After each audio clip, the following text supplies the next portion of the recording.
Rougier, c'était être bien, être en sécurité. C'était amical dans tous les domaines.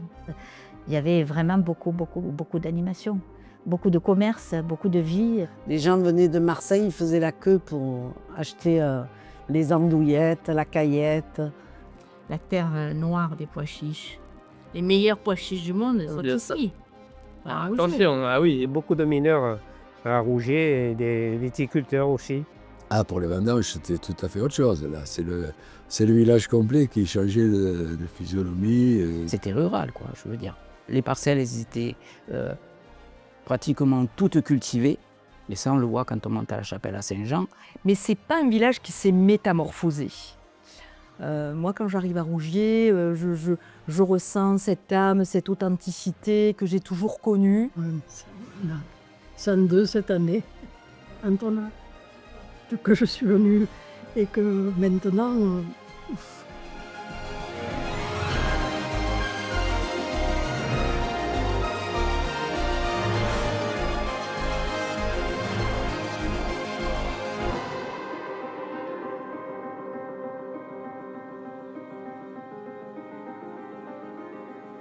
Est-ce qu'il y avait plusieurs cultures à Rougier?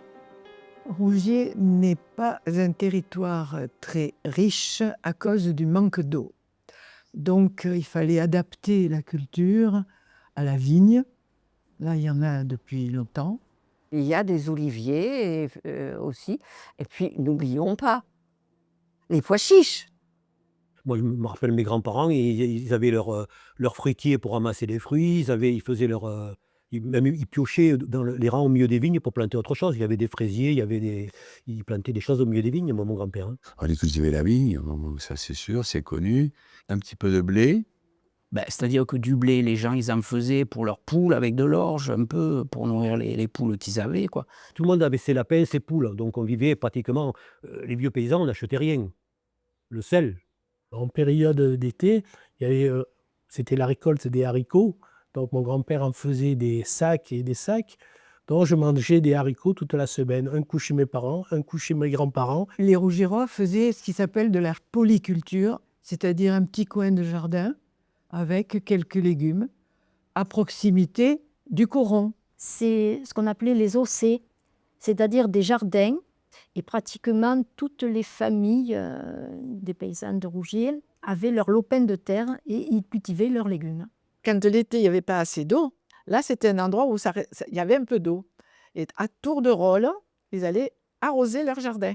Mon papa partait bonne heure l'après-midi, parce qu'on avait droit le samedi et le mardi, en tout début d'après-midi. Après, il fallait laisser l'eau au suivant. On mettait des martelières dans le ruisseau. Une martelière, il y a une poignée, c'est en métal. Alors, ça fait la largeur du ruisseau. Si toi, tu l'enlèves, l'eau, elle vient sur ton terrain. Chacun avait ses heures d'arrosage, ses journées d'arrosage, et tout le monde avait son jardin. Le jardin, il faisait 40 mètres de long entre le ruisseau et la rivière, le coron. Est-ce qu'avant, il y avait aussi des périodes de sécheresse comme maintenant? le coron qui passe là, la rivière, elle ne séchait jamais. Il y avait toujours de l'eau. Et puis ça s'est tari là-bas aussi, parce qu'il y a le golfe qui a été créé. Est-ce que les forages n'ont pas détourné la veine qui arrosait les ossées et ça a disparu un beau jour? Et c'est vrai que moi, j'y suis retourné en chassant il y a 5 ans, dans les jardins qui étaient les potagers. Il y a tellement d'épines noires et de trucs qu'on ne peut plus passer. C'est la forêt vierge. Les arbres ont poussé. Le chemin est plus accessible. Voilà, donc tout est à l'état sauvage. Hein. La colline a repris ses droits, et rapidement.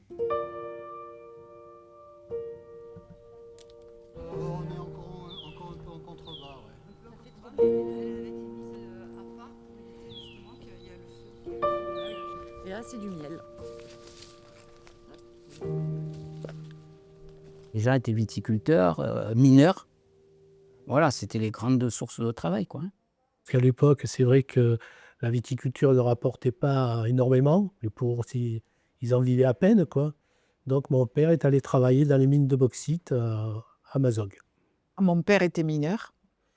Oui, oui. Et il chargeait les wagons avec la pelle. Ah oui, c'était un dur métier, très dur. Mais il a fait ça pendant plus de 40 ans. C'était ardu comme travail. inattendu. Parce qu'il descendait dans des pluies et parfois dans des conditions très difficiles. Ouais, mon père travaillait dans la mine de bauxite. Alors au départ, il cassait des blocs hein, avec un piqueur, quoi. Et puis au fur et à mesure de la modernisation, après il conduisait des engins.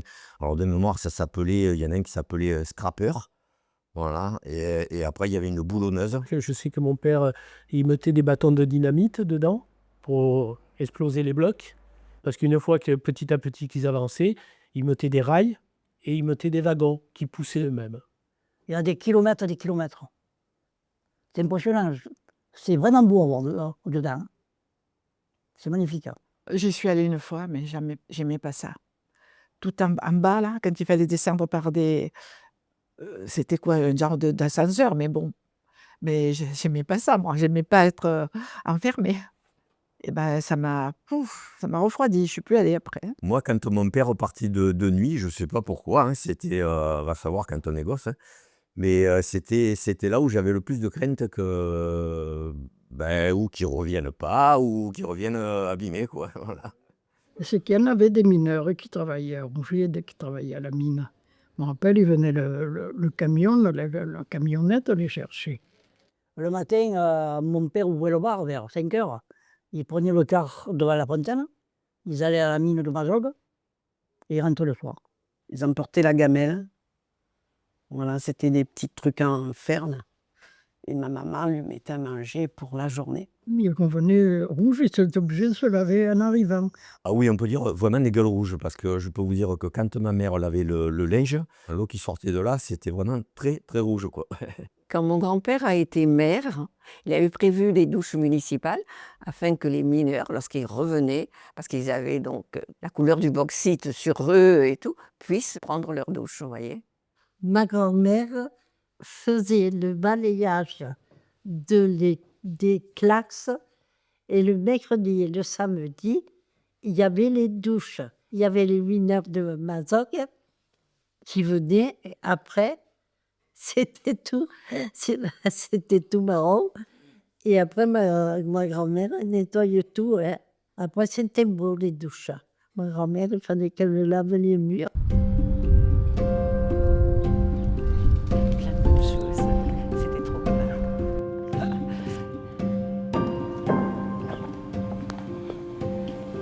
Cette école date de 1922 et construite par notre ancien maire, Victorin. Et le préfet a dit lors de l'inauguration, vous avez fait construire un petit palais.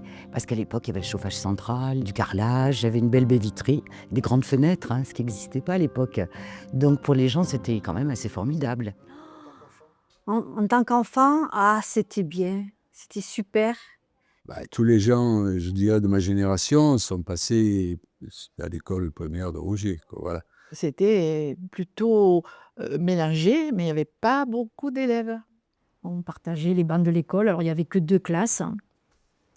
Et donc on était mélangés sur plusieurs générations, sur 2 ou 3 générations. Les grands tiraient les petits calmaient les grands, on s'apprenait les uns les autres. Ça créait un lien un peu unique et c'était assez merveilleux. Tous les jours, elle avait la phrase de morale. On commençait par ça. Et ça m'avait marqué.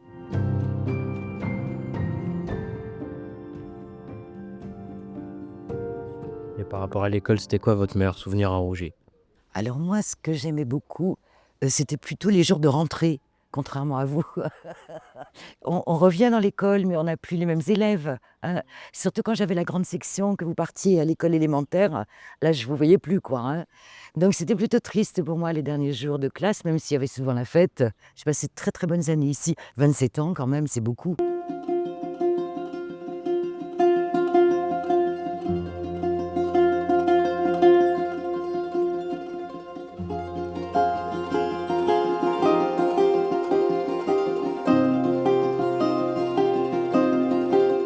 Est-ce que quand vous étiez enfant, les commerces qu'il y avait dans le village, vous en avez des préférés ou pas? Il y avait de tout. La mercerie, qui se confondait avec la poissonnerie, la boucherie. La rue était très animée et ce dont je me rappelle, ce sont les odeurs, comme la Madeleine de Proust. Ah oui, je me rappelle le commerce. Ouais, ils ne savaient plus que maintenant, on était moins nombreux comme habitants, mais il y avait 4 épiceries déjà. On avait un merveilleux boucher sur la place de l'Horloge, là. Mon mari, c'était le charcutier et il a travaillé toute sa vie là-dedans. Hein. C'était saucisses, boudin, caillettes, tout ce truc-là, quoi. Il avait de la bonne viande. C'était vraiment très, très réputé. C'est vrai que c'était bon. Ah oui, c'était bien. De Marseille, il venait chercher la viande. Il avait une recette certainement miraculeuse, j'en sais rien. Mais les gens faisaient la queue. Tout le Var venait acheter des andouillettes à la boucherie d'Ono. Les camionneurs qui venaient s'arrêter à la boucherie, et avant d'arriver, ils téléphonaient « Gardez-moi ci, gardez-moi ça », commandaient leur charcuterie. Et il y avait la chaîne complète, quoi, de la naissance, pratiquement de la naissance de l'agneau, malheureusement, à la fin de l'assiette, quoi.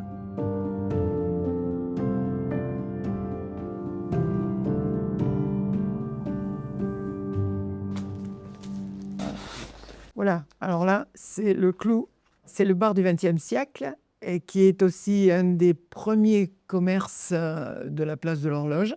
Mes parents l'ont racheté et j'allais servir des verres et des verres. Il y avait beaucoup de monde. Moi, je me souviens, tous les soirs, il y avait 2-3 parties de cartes. Et il y avait des concours de belote également le samedi soir. Là aussi, il y avait des parties mémorables. C'était aussi bien de regarder que de jouer. En face, il y avait le meilleur ami de mes parents, c'était Jean Bonneau. Le cordonnier, oui, c'est mon oncle. Il faisait les chaussures, il surcommande. Après, il en vendait, il en arrangeait, il ressemelait. Oui, oui, il faisait beaucoup de choses. J'avais l'épicerie qui était juste en bas de la traverse où habitaient mes parents, tenue par 2 sœurs, Rose et Berthe. Et Rose et Berthe font partie de ma vie à jamais. Oh, ben on y allait presque tous les jours. Oui. C'était une épicerie. Pas comme tout le monde. C'était tout noir. C'était tout petit. Mais il y avait tout ce qu'on voulait. Tu pouvais tout trouver chez elle. De quoi raccommoder, de quoi bricoler. Il y avait la morue séchée dans les caisses qui côtoyait des pantoufles charentaises, qui côtoyait des galettes. Sur le meuble qui était placé là, sur le côté, elle vendait des images pieuses. Il y avait des bonbons, il y avait des fruits, des légumes, du vin. Il y avait tout. Puis quand elle ne savait pas le prix, en fonction de la tête, elle disait ben, « je vous le fais à temps ». Mon souvenir le plus marquant, c'est la motte de beurre. Elle pliait ça dans du papier blanc transparent et c'était très bien fait. Et on achetait le beurre au détail. Il y a des gens qui achetaient la moitié d'une tablette de chocolat, la moitié des plaquettes de beurre. Elle était en fonction des moyens des gens, elle s'adaptait. Et ça, aujourd'hui, ben, c'est plus possible, quoi. Mais Rose et Berthe, c'était des légendes du village, quoi.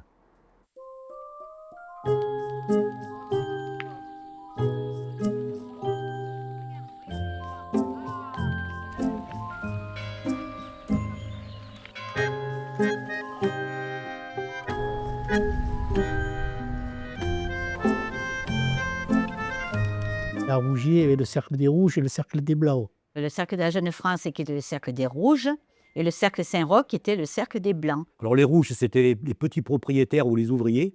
Et les Blancs, le cercle des Blancs, donc c'était Saint-Roch, c'était le cercle où il y avait les gens qui avaient à l'époque un peu plus de terre, un peu plus de surface. C'est la suite des chambrettes, hein, ces réunions c'était que les hommes. C'était des cercles philosophiques, des cercles avec donc une directive des idées. Il y avait des gens qui fréquentaient un cercle et des gens qui fréquentaient l'autre cercle. Alors c'était un peu des convictions politiques, un peu religieuses aussi. Ah ben c'était comme ça, ils avaient la carte. Hein. Il avait un collègue qui était des Blancs, il fallait qu'il l'invite avec la carte pour qu'il vienne boire un coup au cercle et venir et vice-versa, quoi, c'est vrai. Hein. Il y avait la politique, mais c'était étendu. Ils avaient 2 troupes théâtrales, ils avaient 2 fanfares, hein, et s'ils se rencontraient, des fois, ça finissait en bagarre. Et mon grand-père me racontait qu'ils avaient chacun un circuit, ils faisaient attention de ne pas se croiser. Parce que la seule année où ils se sont croisés, ils se sont battus. Après, dans les années 80, Ça s'est perdu. Même quelqu'un qui n'avait pas la carte pouvait consommer dans les 2 cercles. J'ai rencontré le père de mes enfants, ses parents tenaient le cercle des Rouges, donc celui de la S du Cours, alors que mon père allait à l'autre cercle. D'ailleurs, maintenant, il y a plus de rouge, il n'y a plus de blanc, il n'y a plus que de rouge-et-roi qui reste. Alors, voilà. Au cercle de la joie France, c'est divers gardez plaisir. Pour le 150 ans, on a fait la fête là il y a quelques années. Et on l'a chanté avec Arlette sur le cours, l'hymne de la Jeune France. Voilà. Arlette, c'est une aficionados du cercle de la Jeune France. Elle connaissait l'hymne en patois par cœur et c'était son cercle. Arlette, là, ils ont fait une plaque à sa mémoire, là. Mais elle est restée, je crois, 30 ans secrétaire de mairie, là. Et après, elle a fini adjointe à l'urbanisme parce qu'elle connaissait tout du village. Elle savait les parcelles, les noms, les gens, bon.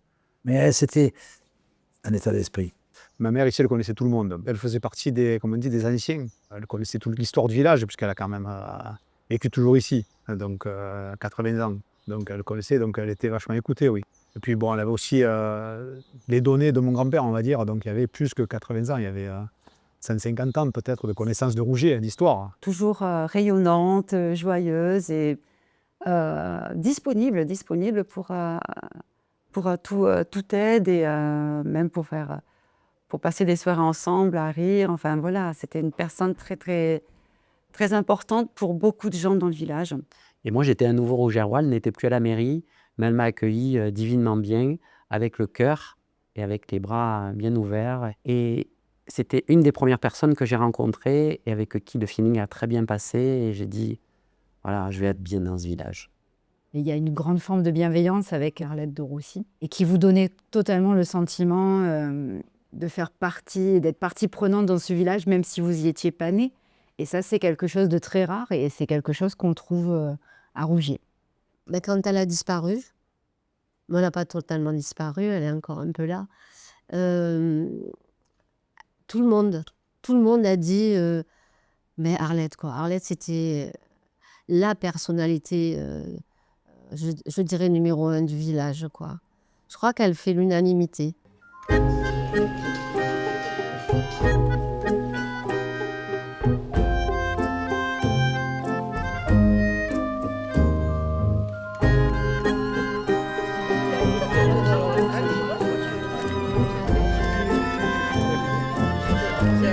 Alors, je vous ai amené des dessins des rues parce que je suis amoureux des rues de Rougier.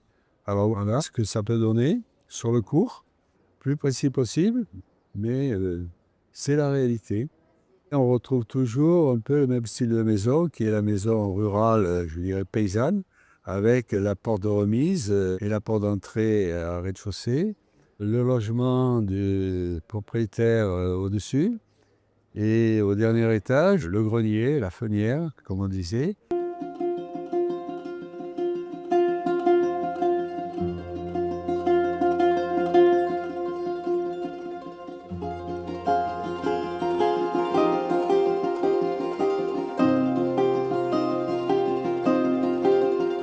Moi, j'habitais à la campagne et on n'avait pas, d'abord, on est resté longtemps sans électricité. Il n'y avait pas de lumière encore maintenant. C'était sombre. Le chauffage, c'était le poêle. Et à bois. Et le soir, dans les chambres, quand il faisait froid, on avait nos briques. On mettait dans un petit sachet qu'on mettait dans le lit. Nous, on n'avait pas de frigo au tout début. Et moi, chaque fois que j'arrivais chez mes grands-parents, la première chose que je faisais, j'ouvrais la fenêtre pour regarder ce qu'il y avait entre la moustiquaire et la fenêtre parce que c'était le frigo. Le téléphone.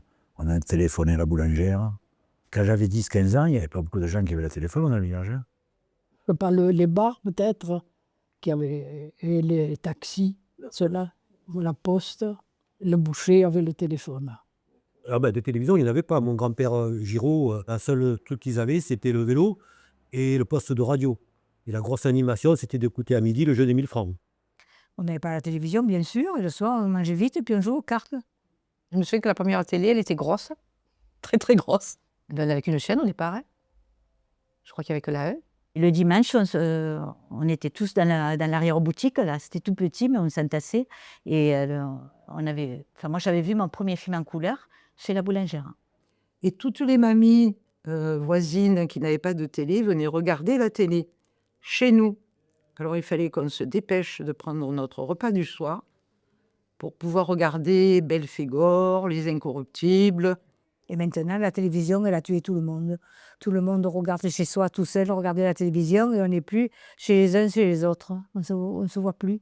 À Rougier, c'est comme ça.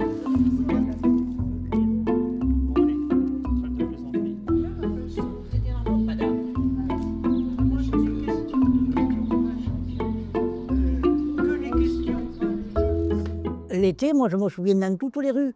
Il y avait des bancs, des chaises. Les gens discutaient jusqu'à minuit, 1h du matin. Ils racontaient leur anecdote. Mais tous les soirs, il n'y avait pas la télé. Tous les soirs, tous les soirs. C'est pas la même vie. Hein, on prenait le frais le soir. Tout le monde prenait sa chaise, se mettait sur le pas de sa porte. Et c'était par quartier. Et les mamans, les grands-mères, les vieux, les jeunes. Tu vois, là, avant, c'était différent. Là, quand on était petit, il y avait toutes les mamies qui s'asseyaient là. Là, devant le banc. Là. Ma grand-mère, elle parlait. Alors, il y avait la rue qui passait comme ça, puis on voyait passer les gens, ils discutaient et tout. C'était ça leur quotidien du jour. On vivait dehors. On était toujours sur la porte de la porte, assis sur le trottoir, qu'on discutait, qu'on triait nos légumes, nos manettes, nos choses. Des fois, on nettoyait les haricots, on écossait les petits pois, tous ensemble, voilà. Mais la rue, elle était pleine de chaises. Tout le monde savait où on allait. En fait, on était gardés par les anciens du village parce qu'ils savaient où on était à chaque fois. C'était des caméras vivantes. Et on n'avait pas intérêt à traverser la route sans regarder parce que sinon nos parents le savaient illico presto et on se faisait gronder. Ça faisait vraiment partie de notre culture. Et il n'y avait pas besoin de se dire on va faire une réunion intergénérationnelle. Elles existaient de fait, ces rencontres-là, de fait. Alors, deux pommes.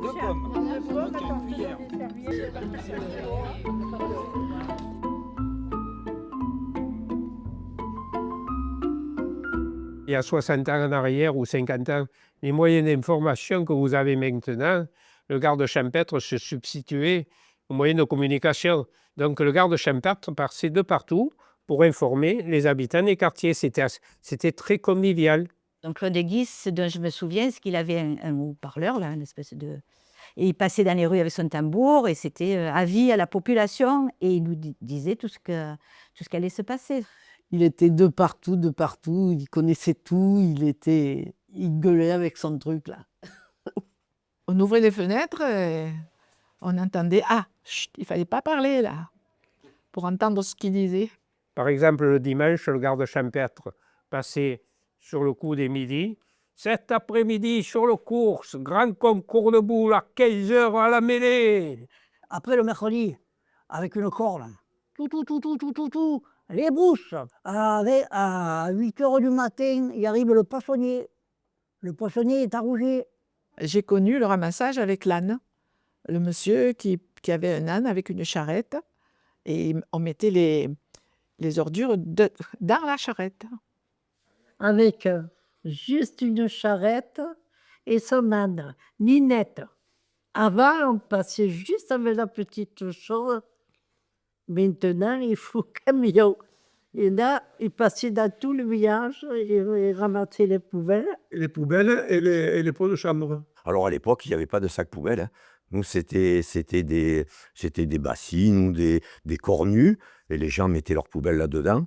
Donc on prenait la poubelle, on la renversait dans le camion benne et après on allait l'amener à la déchetterie à Brignoles. Mais bon, il y avait beaucoup moins de détritus que maintenant parce que les gens dans les jardins, ils avaient des suies et tout ce qui est putrescible, ils le jetaient dans le jardin ou ils donnaient aux poules.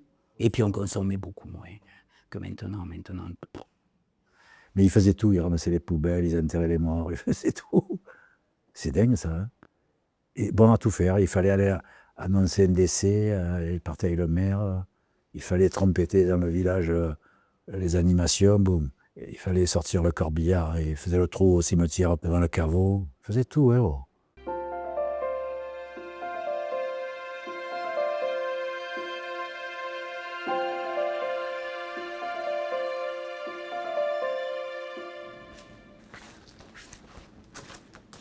Elle avait toujours beaucoup de succès.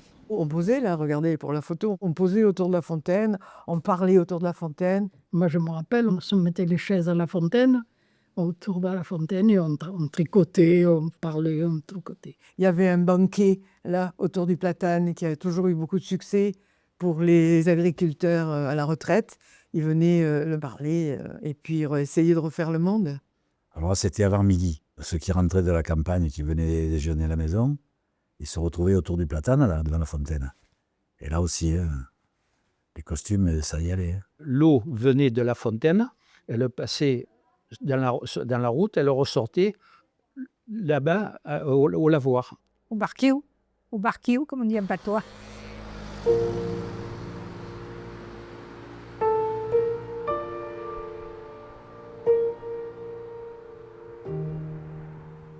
Ce lavoir, il se situait où, à peu près, dans Rougier? Il est en bas, juste quand vous tournez pour aller à Saint-Maximin, sur la gauche. J'allais laver le linge avec ma mère et ma grand-mère. Il y avait plein de gens du village, il n'y avait pas de machine à laver, il n'y avait pas de... Et puis il y avait l'eau gratuite. Les gens allaient porter avec des brouettes, des corbeilles avec le linge et allaient le laver là-bas, quoi. Le lavoir public, ma maman y a passé sa vie. Ma grand-mère et mon arrière-grand-mère lavaient le linge pour les Rougiérois. C'était les lavandières. Elles allaient au bassin avec leur savon de Marseille, leur battoir. Je me souviens qu'il avait le linge avec de la cendre. Oui, à la cendre. Ça faisait blanchir le linge, la cendre de bois. On l'avait dans le premier bassin, dans le second on rinçait, le troisième on rinçait, puis après on allait étendre sur l'air qui était à côté, quoi. Ils étendaient les linges, les draps, tout ça, au soleil, sur les herbes, pour les faire blanchir. Il y avait beaucoup de gens qui allaient laver au lavoir. En plus, il est joli, ça, lavoir. Et puis, il a fonctionné longtemps. Hein. Il y avait beaucoup de cancans à ce moment-là. Les cancans, c'est des discussions sur les uns et les autres. Oh, et ça comment quelqu'un est passé, il avait le costume. Hein. Le costume.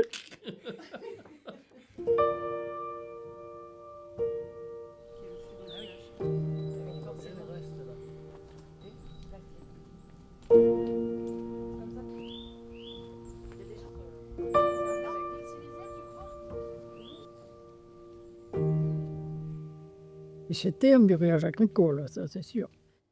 Parce qu'il y en avait des vignes, il y en avait avant. Hein. Partout. Où il y a le stade, où il y a le jeu de boules. Mes deux grands-pères avaient des vignes, mes arrière-grands-pères aussi, l'arrière-arrière-grand... Alors moi, je suis à 5 générations. Donc là, toute la famille travaillait dans les champs. Hein. On monopolisait toute la famille quand c'était les vendanges, quand il fallait ramasser les sarments. Dès qu'on était libre le mercredi après-midi, c'était à la vigne. Hein. J'ai aidé effectivement pendant les vacances. Il n'y avait pas encore la mécanisation qu'il y a actuellement. Je me souviens partir en vélo camballé par ma mère. Elle allait aider son père pour faire, alors on appelait ça le débourgeonnage, mais nous on appelait ça les sagates en patois. Débourgeonner, vous savez qu'en provençal on dit des sagatés. On enlevait les mous de vigne qui n'avaient pas les raisins au moment où ils poussent. On enlevait tout ça.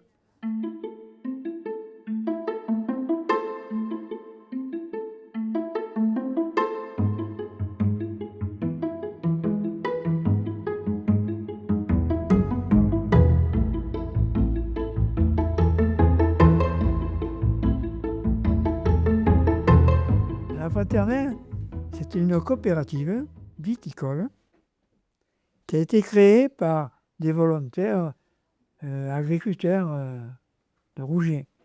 Ils se connaissaient tous, donc c'est une histoire de fraternité, d'un groupement de coopérateurs en fait. Fraternel, voilà, c'est ça. C'est beau. Fraternel. Ouais. Très... Le vin est très bon d'ailleurs, on a je pense de très bons vins. Tous les paysans, à des heures, donc c'était au moment de midi, c'était le soir à 5 heures, quand ils avaient fini de remplir leur remorque, tout le monde venait donc vider son raisin. Le temps de rentrer à la cave coopérative, il y avait peut-être une vingtaine ou une trentaine de tracteurs qui arrivaient en même temps, donc il fallait faire la queue. Il y avait la bascule d'un côté et de l'autre. On pesait les raisins de la charrette pleine Et après, ils vidaient leurs raisins et ils pesaient les charrettes vides. Parce que la cave coopérative était aussi une coopérative agricole. Donc il y avait un tracteur, il défonçait, il y avait le moulin, on vendait tous les produits de traitement. Il y avait la moissonneuse-batteuse à la coopérative, à la sortie du village. Et les gens, ils ramassaient, c'était ficelé à la main, on appelait ça les garbeilots, là. Ils coupaient à la faucille, et ils mettaient sur une charrette, et le soir, ils accompagnaient, on menait la charrette sur une aire assez grande, et puis la machine, en fonction de l'heure d'arrivée, tu avais ton tour, et ça faisait partie de la cave coopérative, quoi. Le fait de se fédérer, ils ont été plus forts, ils ont pu avoir des outils plus performants, etc. Puis c'était le progrès, quoi. La coopérative de Rougier, cela vient de vos parents? Ma mère travaillait à la coopérative, alors je me régalais après l'école à courir à la coopérative. Et elle me mettait avec elle au fouloir. Le fouloir, c'est quand on traîne les raisins. Et c'était tout se faisait, on mettait une goutte de raisin dans une genre de loupe. Il fallait regarder pour calculer le degré. Alors moi, je appuyais sur les boutons. Alors c'était tout... on aurait dit que j'étais dans un labo. Et moi, j'ai le souvenir que petite, j'allais donc voir la dame qui s'occupait des fouloirs. Et elle me faisait boire, elle récupérait le mou du jus de raisin. Et moi, je buvais ce jus qui était fraîchement fait et qui était... J'en ai un souvenir de ça délicieux que, bon, maintenant, quand on achète les jus de fruits, ça n'a plus rien à voir.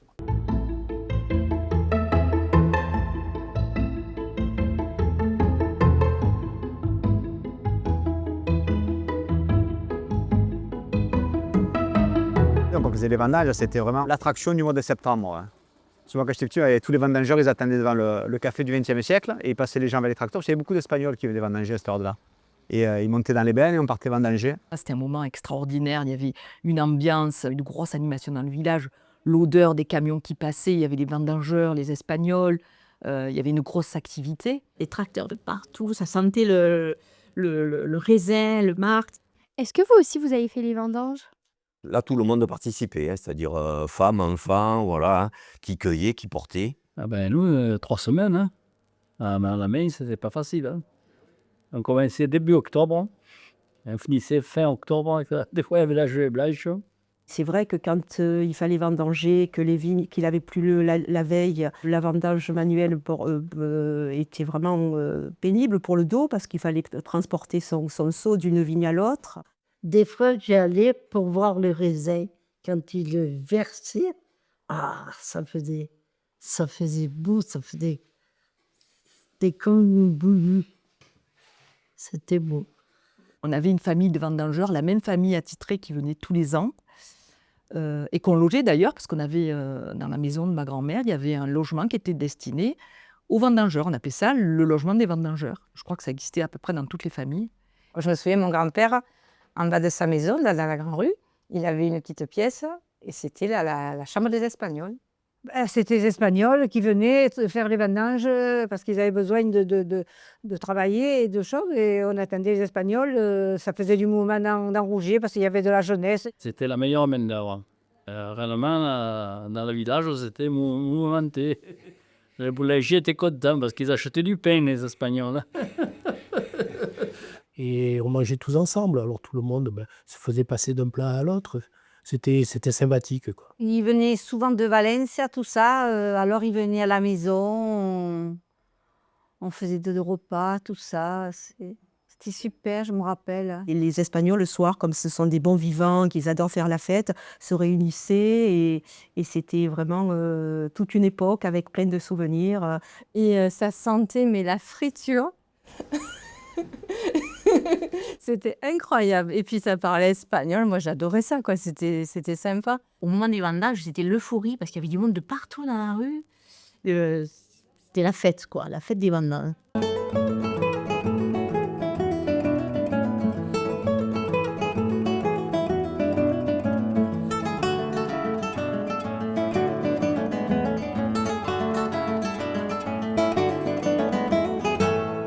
C'était comment les fêtes? Je me souviens au niveau de la fête du village, on reprenait ce que faisaient nos aînés. C'est-à-dire, il y avait le Cours, cette fameuse place rectangulaire avec des bancs en pierre en Provence. Bon, et là, on le décorait. On partait pendant une semaine cueillir des morvins. Et avec les 2 gardes champêtres du village, on en ramassait des camions, des tracteurs entiers. Alors là, bon, fallait un petit peu mettre la sécurité de côté, hein. On était dans une remorque tirée par un tracteur et on montait dans la colline au Tourblat. Et on travaillait bien avant tous, les ados, les mamans, tout le monde s'y mettait. C'était l'événement de l'année, puisque fallait pas qu'elle se passe sans nous, à la fête du village. Mais il y avait une fraternité entre filles et garçons exceptionnelle. Hein. Toutes les générations, les enfants, les neveux, les cousins, ça faisait boule de neige et on était vachement nombreux et tout le monde avait son petit job, quoi. La semaine avant la fête, on était bien actifs, quoi. Et ça aussi, ça crée les plus jeunes, les plus vieux, qui va couper le morvin, qui met le filet de fer. Faire des choses ensemble, c'est quand même ce qui relie le plus les hommes. C'est pas d'être, c'est de faire, je trouve. Et on faisait pas mal, quoi. Donc il y avait des concours de boules, il y avait des balles, il y avait des jeux pour les enfants, et ça se terminait évidemment par l'aïoli. Chaque année, quand il y avait l'aïoli, il y avait le fameux bagambogué. C'est un terme chinois pour beaucoup de gens. Et donc la bagambogué consistait à aller remplir des seaux d'eau dans le bassin qui est encore devant le café du XXe siècle et d'aller les jeter sur les fins qui étaient assis. Et on finissait dans la fontaine, et puis c'était la fête, c'était la joie, c'était, comme on dirait, le bon temps, comme disent les vieux. Moi, c'est mon souvenir, ça, c'est mes parents qui font la valse. Ma grand-mère, qui était diabétique, avait toutes ses copines qui mangeaient le beignet au bord de le chichi frégide de Madame Coquillade de Saint-Maximin. Je me souviens de ma grand-mère, de ses sœurs, de ses copines qui se régalaient lors de l'orchestre, de se mettre sur les bancs. Il y avait des bancs en pierre. Et elles venaient écouter la musique. Elles aimaient bien voir danser les gens. Moi, j'habitais en face Madame Hermite. Sa famille est à l'origine des fifres de cygne. Et quand il y avait la fête Notre-Dame de Rougier, les fifres de cygne venaient faire l'aubade le dimanche matin tôt à Madame Hermite. Et du coup, ça me réveillait.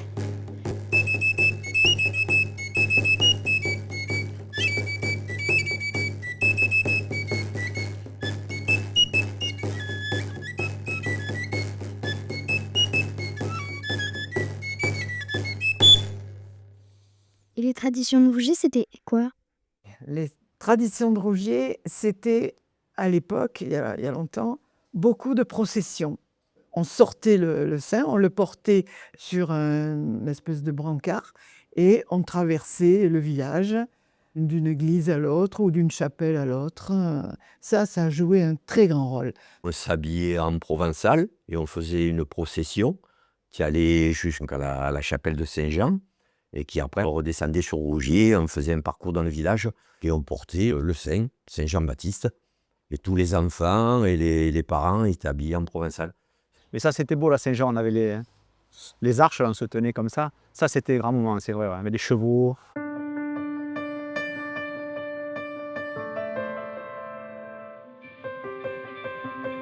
Il y a des cavalcades pour la Saint-Jean. On montait à cheval, en couple. Ça partait de l'église, là. Et on défilait la Rougier. Quand il y avait la fête de Saint-Jean, on montait par là, on portait le pique-nique. Il passait la journée là-haut. C'est dur, hein, on passait la journée. Mais on montait par devant. Il y avait la messe le matin à 8h et après il y avait le petit déjeuner traditionnel que chacun portait, on partageait dehors, sous les arbres, dans les ruines du château. Il y avait les feux encore à l'époque. On faisait les feux là-haut, mais il y avait les feux aussi en bas. On faisait les feux sur le terrain de boules. Enfin, à l'époque, c'était le champ, on disait le champ. Pendant une journée, on allait chercher des cajots, des brindilles, on faisait le gros tas avec des barbilleux, avec un drapeau, et le soir, on mettait le feu, et on sautait le feu. La Saint-Jean, c'était un grand moment, une fête religieuse, mais qui réunissait quand même. C'est ça qui est bien dans les villages, c'est que même les gens qui ne sont pas croyants, ils s'emparent des fêtes et ils les font leurs.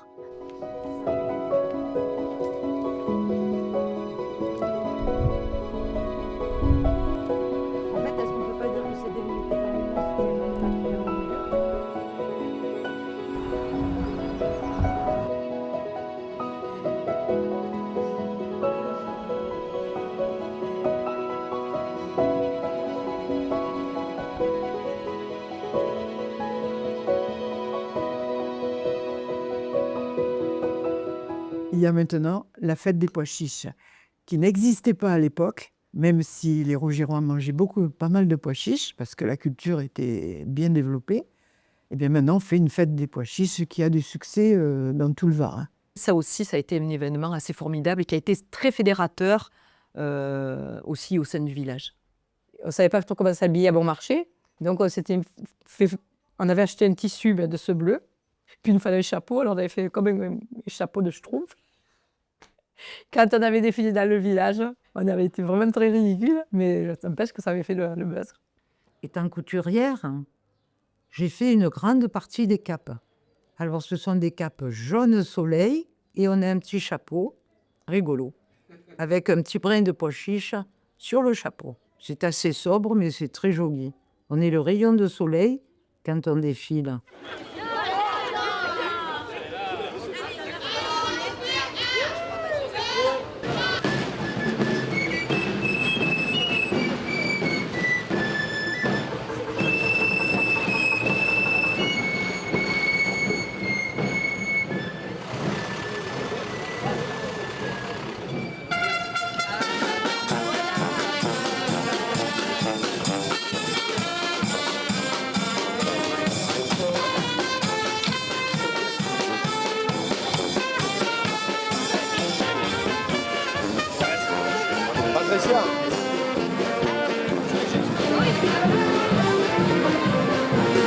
Moi, je vais prendre des pois chiches.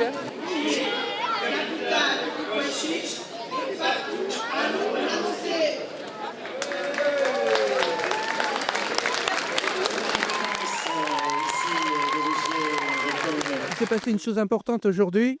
Oui, nous avons été intronisés sur la confrérie des pois chiches. Un très grand plaisir pour nous. Mais dites-moi, qu'est-ce que vous avez autour du cou?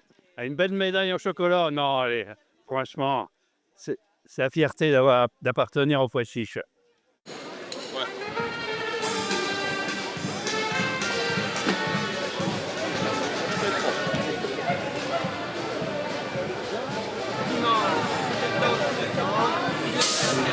Très bien. Morale. La conscience.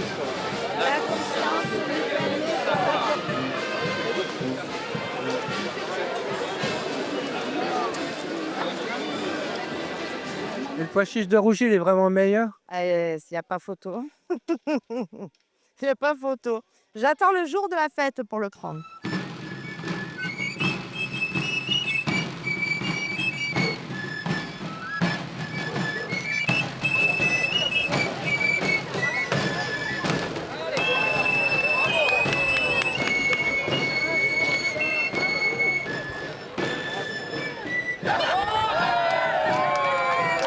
Madame, vous allez faire un soufflé de pois chiche, vous qui êtes originaire d'ici.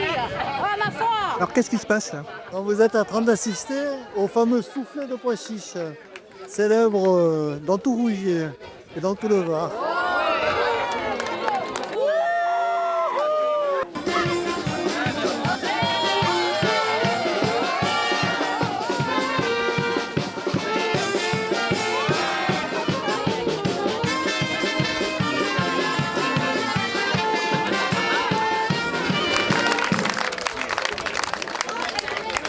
Est-ce que vous aimez votre vie actuelle dans ce village?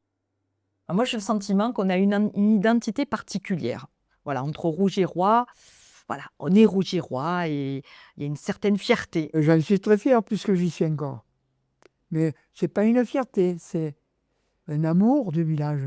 Et comment trouves-tu Rougier depuis que tu es arrivé à Rougier? J'adore savoir la vie, l'histoire de l'ancien Rougier. C'est hyper intéressant. Tu y participes à la valeur du Rougier. Qu'est-ce que tu veux? C'est les habitants qui font le village. Pourquoi vous aimez Rougier? Parce que premièrement, c'est mes racines. Chaque pierre me rappelle un souvenir. Moi, j'ai que des bons souvenirs. Je pense que c'est un village qui n'a pas perdu son âme.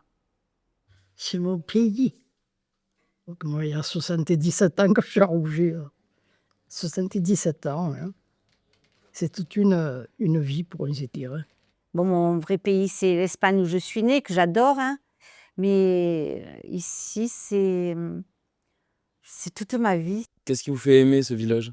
Rougier, pour moi, c'est mon village natal. Je veux dire, c'est notre village où on est né, où il y a toutes nos racines. Hein, voilà, notre vie, petit, etc.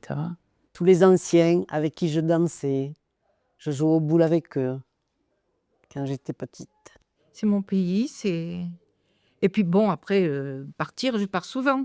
Mais je reviens toujours. Moi, j'ai des souvenirs d'enfance magnifiques, grâce à Rougier, grâce à l'esprit que les gens, les Rougiérois, les Rougiéroises ont donné au village. Moi, je veux juste dire merci pour toutes les personnes que j'ai rencontrées à Rougier et qui m'ont aidé, que ça soit de toutes les manières possibles. C'est le lieu de ma naissance, c'est le lieu, le berceau de ma famille. Et c'est l'endroit où j'ai choisi de vivre pour encore longtemps, j'espère, et qui me tient à cœur, quoi. Vraiment. Rougier, c'est mon village de cœur. Et j'ai déménagé en 77, mais je n'ai jamais, dans mon cœur, quitté mon village. Rougier, c'est mon havre de paix. Et j'ai une profonde reconnaissance pour ce village. Le rapport, il est fusionnel. Hein. Moi, je veux dire, bon, quand j'étais en Bourgogne, quand j'étais dans la vallée du Rhône, on m'a dit qu'est-ce que tu vas faire? J'ai dit je vais retourner à Rougier. Pour moi, c'était écrit. Je ne pouvais pas faire autre chose. Je suis heureux d'habiter et de vivre tout simplement Rougier. Et quoi qu'il se passe, je sais que je finirai mes jours ici. Que moi, je me suis ancrée ici et voilà, je suis très, très, très attachée à Rougier. C'est un petit village à taille humaine, typique provençal, niché au pied de la Sainte-Baume, veillé par Saint-Jean, où l'été il fait bon balader au son des cigales et à l'odeur de la pinède. Et en fait, c'est toute mon enfance. Pardon. C'est là où j'ai vécu les meilleurs et mauvais moments de ma vie. Eh bien, je souhaite que tous les gens qui viennent ici soient autant heureux que moi, que j'ai été. Ah ben, Rougier, c'est mes racines, c'est ma famille, c'est mon village. Je ne sais pas si je mourrai dans ma maison, mais en tout cas, je mourrai à Rougier. Et moi, maintenant, je vis ici, oui. J'y suis bien. Et j'aime tous les villages, hein. Alors, les faut venir veille. Hein. C'est un joli village, il faut venir le voir. Voilà, c'est tout simple, quoi.